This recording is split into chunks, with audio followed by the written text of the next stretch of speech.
Aloha and welcome back to Leaving the Church to Find God, your safe space for exploring faith beyond traditional walls. I'm your host, Melissa, and whether you grew up in the evangelical church like I did, or any other system while seeking answers, you're in the right place. This podcast isn't about judgment or attacking institutions. It's about honest conversations, diverse spiritual paths, and celebrating the unique journeys that we all take in search of meaning. We've all experienced indoctrination in some form, and here we explore how it shapes our understanding of ourselves and the divine. Each week, we'll dive into thought-provoking topics, share inspiring stories from guests and listeners like you, and offer tools and insights for navigating your own deconstruction journey. Remember, leaving the church doesn't mean leaving your faith. It's about finding your own authentic connection to something greater. So buckle up, embrace the open dialogue, and join me as we explore what it means to move beyond confines and discover the deeper personal connection to the divine that exists within us all.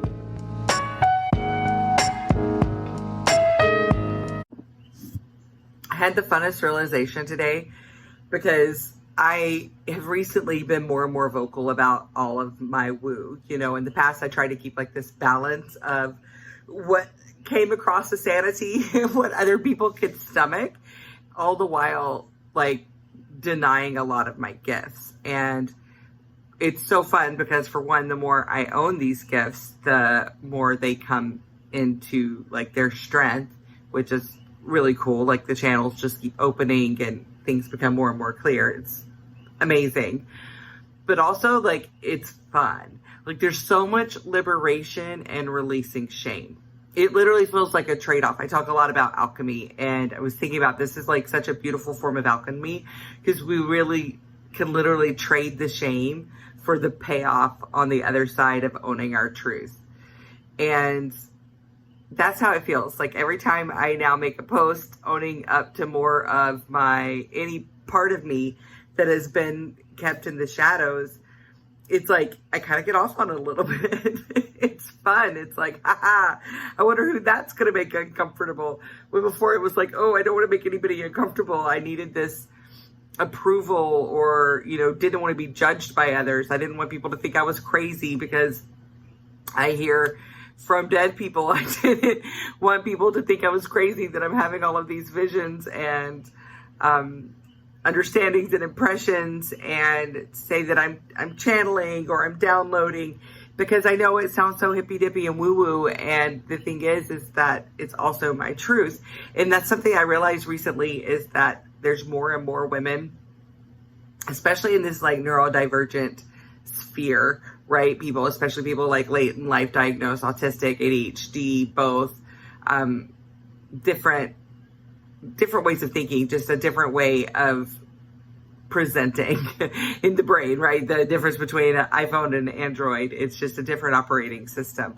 And I think that now a lot of the shame around that is being removed. People are able to like dive into that and explore what that really means for themselves and the gifts that come with it, because it's been so stigmatized that people have so much shame around it. But now that we can look at it in a collective of like, I'm not alone. There's all of these other people. In fact, most of my friends, because that's one thing you realize is like you surround yourself with people that you relate to, that are on your level or whatever. And when you realize that you're neurodivergent, you start to realize also that a lot of your friends are neurodivergent.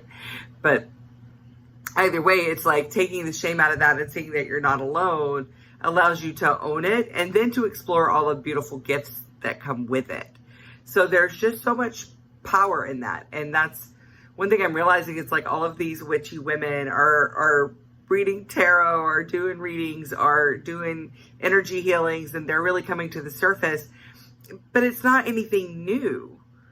We've been this, but didn't have the space to express it because there was so much shame around it. And it takes the people stepping out of the comfort of being in the shadows, of hiding in the back, of stepping forward and saying, this is what's different about me. This is what I've been hiding about me, that it gives others permission to do the same, because they see it and they're like, oh, me too. Oh, that person didn't get tarred and feathered. That, and a lot of it, like even in this, especially this like witchy powers, it's in our DNA from being burned at the stake. And it's like, oh, that person didn't get burned at the stake. That person wasn't completely ostracized. that means that I can own this about myself too. And it multiplies, it becomes exponential. So I'm like, is it just that like all of these women or people in general are starting to express these gifts, these metaphysical gifts, or has it always been there and then people just weren't feeling comfortable with speaking up about it? You know, I feel like it's important to ask ourselves questions about those kinds of things. But just shame in general, like there's someone I follow, Shoshana Raven, she's amazing. And her whole business is around like slaying shame. And her story is, you know, she got genital herpes and she thought that that was like the worst thing in the whole world.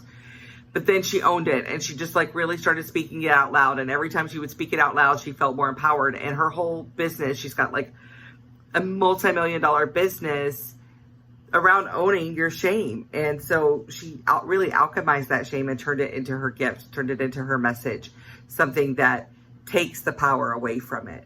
And that's how like these oppressive systems get the power that they have, is through shame. And when they can get people in hiding and feeling ashamed of themselves. And so much of this is done through the church, through the evangelical church specifically, but also through, you know, the Catholic Church, any of these like culty type systems. The shame is built in it because it keeps people quiet. And I remember that like growing up in the church, we didn't know, things felt off, and I knew intuitively things were off. There were a lot of adult men in the church, adults in general, but especially men that I was like, no, and would not submit to them as my authorities. And it's because I knew that that was something off about them, only to find out later that they were sexually abusing, essaying, I don't know what I can say on YouTube, other like girls in the church, other members in the church. And the thing is like all the shame is put on women around their sexuality. And if, you know, like even starting in the Garden of Eden myth and how women caused man to fall, it's putting all this shame around womanness, around our bodies, around everything about us, so that that stays hidden. And so that when people get abused, they don't speak up about it because they feel that it's their own fault because of all the shame that's been put around that. Or it's shameful to disrupt the status quo. Or this person is helping so many people. If you come out and speak about this, then look at all the people that are going to be hurt because they won't be there to help them anymore. And those are all lies. And that's all part of the system of shame and how it's built to oppress us. And the same in our, you know, government systems. It takes people stepping up, stepping out, and owning all of the things that other people tried to hide. You know, like I think about AOC, and she talks about being a bartender and being poor. And so many people would like hide that because they felt like it would make them unqualified. But no, she owns that. And this is what makes me qualified, because I can empathize, because I can understand. And I know what it's like to live under these oppressive systems. There's so much power, so much liberation in owning shame. And it's especially exciting when you realize that every time it's a trade, every time you own something that you were previously hiding in the shadows, you get a gift from it. Either a gift of an opportunity, or a gift of just being lit up inside, or a gift of a new connection or friendship. There's always a gift on the other side of it. So it really is a trade. And when you think about that, it becomes a game. It's like, what else am I hiding that I can openly share? And I have learned this more and more, just not just with my metaphysical gifts, but with my sexuality, with my ways of thinking, even just coming out, you know, publicly and starting my podcast, Leaving the Church to Find God, about my experience in the evangelical church. Not just my experience as someone who's indoctrinated in it, but my complicity in it. And owning that complicity, it takes away its power over me. It's like, I can say this out loud. I don't have to hide it from the world because I'm not ashamed of it. And I think that keeps so many people from healing, is being ashamed of themselves, of shame. I was talking to someone recently, and she was justifying her partner's bad behavior. And she's like, oh, well, I have a secret, like something really, really selfish. I have this big secret. And I could tell like so much of her life is being dictated by this shameful secret. But I guarantee if she were to say it out loud, that there would be other people who were like, I've done that too.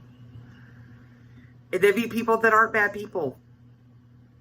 And that would bring liberation in seeing, oh, this isn't that big of a deal. It doesn't have to control me anymore.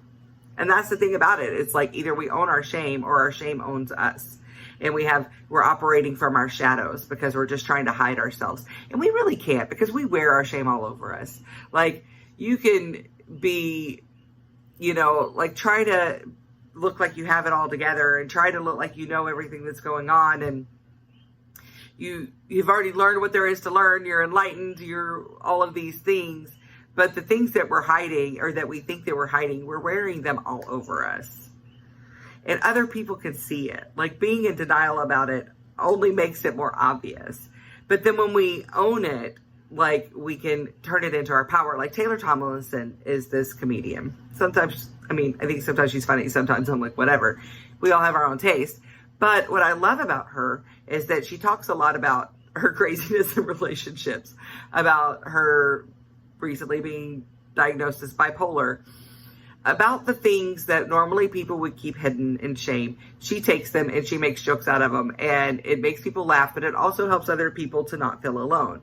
She's created a career off of this.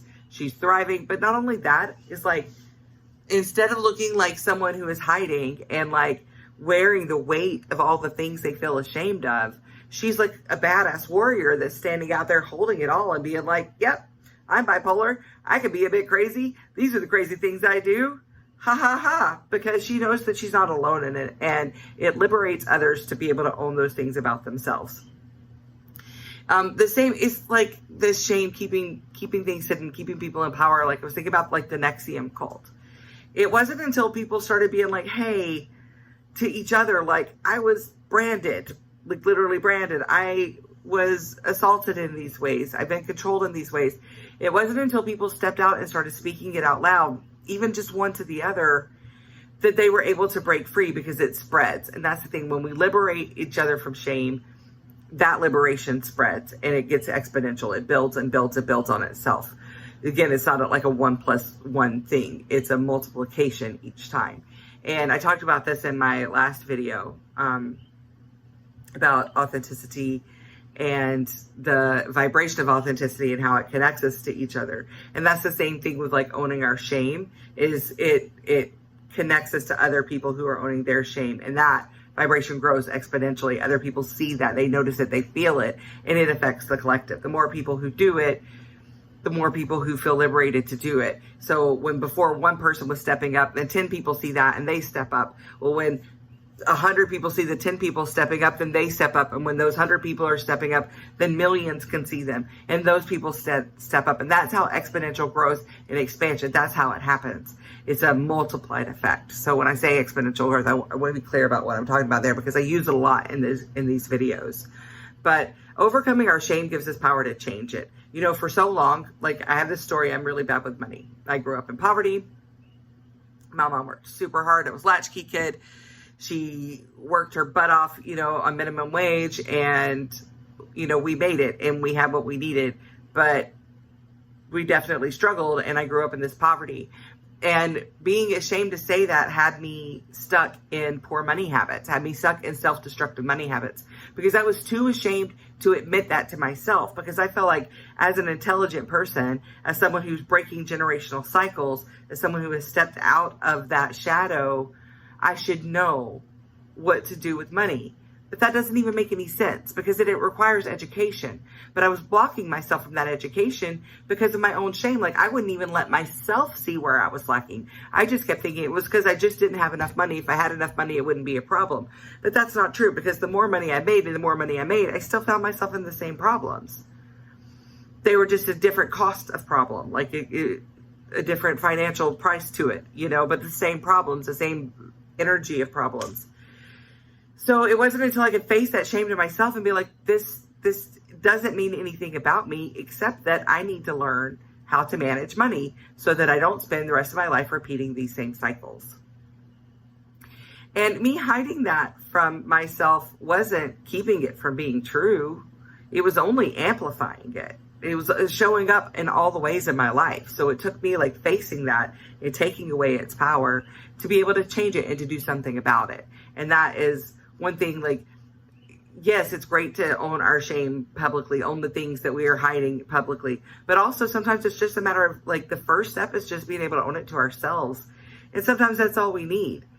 Because once we can face it, then we're good. Sometimes we do need to be able to say it out loud. Even just me saying this out loud, that I've had money issues that have caused self-destructive behavior that have kept me from being where I felt like I should be in life financially.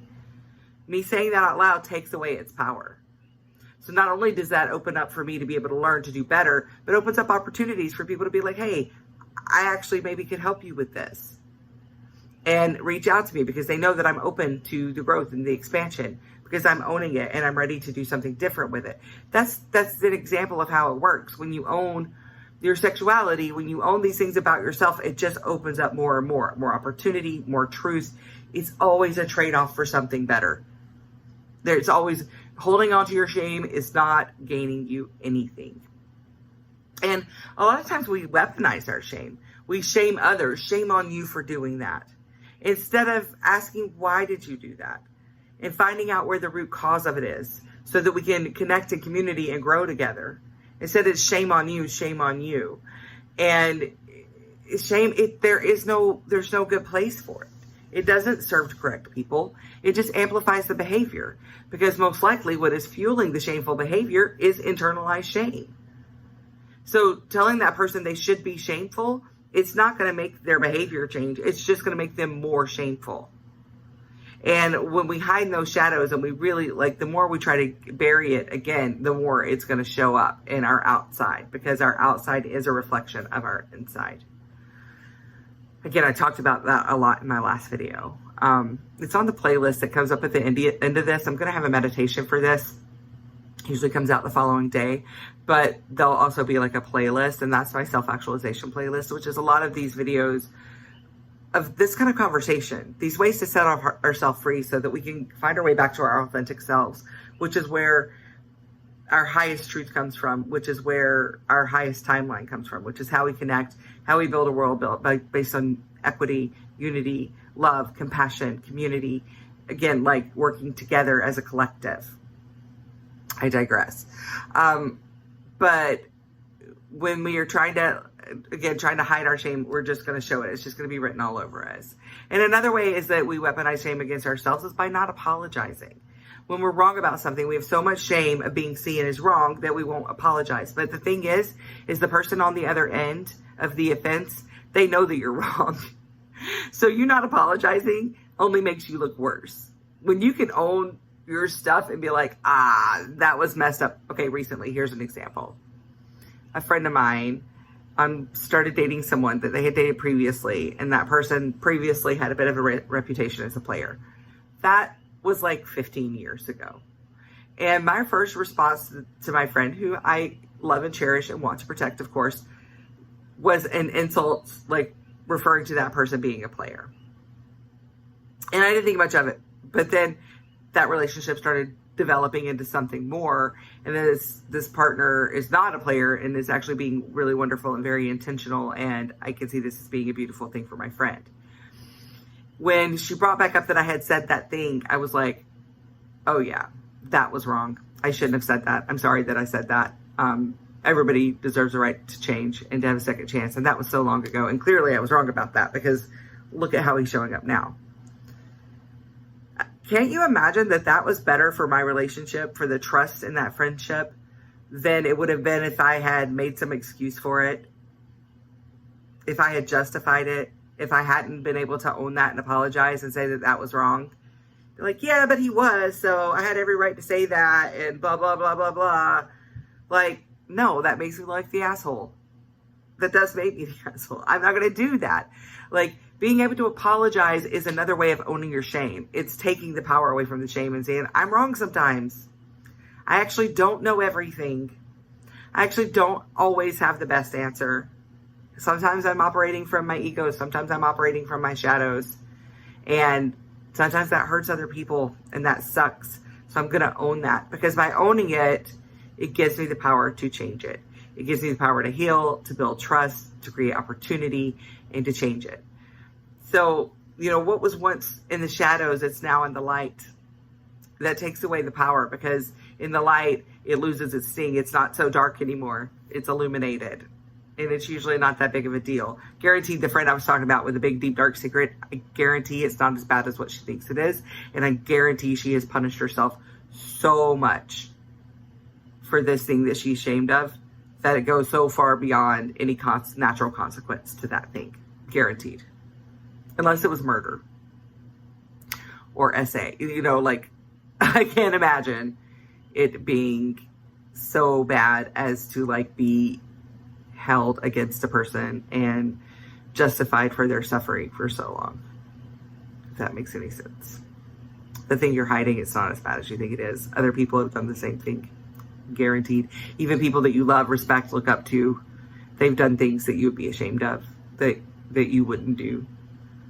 That doesn't make the other not true. There's this show, Sirens, I watched. I was in bed sick for a few days this week, and a couple of days, but it was like a limited series. I watched it all in one day. But Sirens, it was so good. It didn't end all like happy. It didn't end in any way except like illuminating the truth that we are all terrible and wonderful. That we all have messed up things that we do, and we all have good things that we do. And sometimes we're the victim, and sometimes we're the villain, and sometimes we're neither, or sometimes we're both. I just found it was a really big think piece. It's not like a happy, frilly, feeling good thing if that's what you're looking for, but it was a really great way to look at dichotomy of humanness, right? It's really good. When we speak our shame, when we speak out loud these things that we're ashamed of, we don't just liberate ourselves. We liberate others. We create the invitation for others to step into, to own that as well. And this is how we change the world. One truth at a time. Only the things that we're ashamed of so that we can be seen. So that we can be seen by the world. Because we're hiding from the world and we're not speaking our truth. Whew. Thank you, Spirit. We are not speaking our truth because we're so afraid that people are going to see our shadows. But people are already seeing our shadows because we're in them. We're in them. But when we step out and we step into the light, people see the light because it's shining on it. Even when we own those shadows, they see the light that's shining on the shadows, not the shadows. And they identify with that. They identify with that realness. This is what's keeping us from stepping into the light. This is what's keeping us from stepping in and being seen and doing our purpose. Because I guarantee if you're watching me here, that there's something in you that feels the need to have an impact on the greater good of humanity. And that requires being seen. And when you are hiding and trying to hide your shadows, you will not allow yourself to be seen. But when you can step into it, own those shadows, shine a light on them, then you can be seen in all of your glory and all of your power. Again, think about that comedian, not hiding in the shame of mental illness, but owning it like a warrior and turning it into a gift that has brought about fame, change, wealth, abundance, so many things that she desired. It's on shame. Let's stop using it against each other, and let's stop using it against ourselves. I love you. I'm proud of you. Have an awesome day. Thank you for joining me on this journey. If you enjoyed this episode, the best way to show your support is to subscribe wherever you listen to podcasts. Also, share your thoughts by leaving a 5-star review. It really helps more people to find this space. Want to go deeper? Head over to my website at leavingthechurchtofindgod.com. There, you can make a donation and make sure that we continue to have these conversations. No matter where you are on your spiritual journey, if you or someone you know would like to join the podcast and tell your story, please reach out to me on Instagram at authenticallymelly. Remember, you're not alone on this journey.